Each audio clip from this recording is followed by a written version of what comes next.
There right now, after the election of Donald Trump, just last week, there is a divide in the country that is so crystal clear. I'm going to shock people. See, I don't believe that.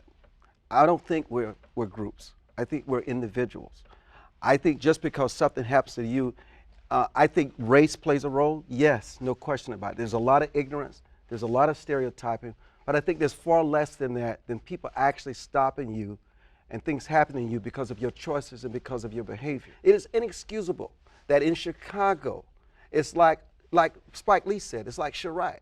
But those people in Chicago are just as valuable as anybody else. But yet you're telling me it's his hometown, it's his backyard, and you cannot change that situation in your backyard? I don't accept that. Well, first let's talk about your client and your friend, Dr. Carson. He was going to forego any pursuit of serving in the Trump administration. Is that correct, first? Absolutely, it's correct. Okay. And why did he make that decision? Obviously, I have a lot of close friends in it. Mr. Steve Bannon is like a brother to me. I know you heard that name. Oh, I have heard that name, and I intend to talk about that name. I want you to talk about my brother because he's my brother. Okay. I mean, Dr. Carson talked about morality. He talked about character. He had temperament. Christians didn't want that.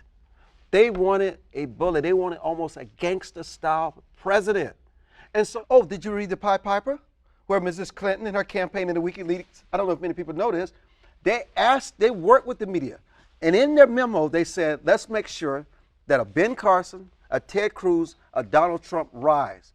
Let's do favorable stories on them, make them look good, because if we get them in the general election, we have the best chance of winning.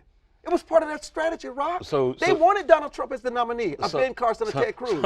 And they got him. So that's some of what. Because listen, Donald Trump, I will tell you this, will never tolerate bigotry or racism in his administration. He just won't. Somebody might push back on you and say that he tolerated it.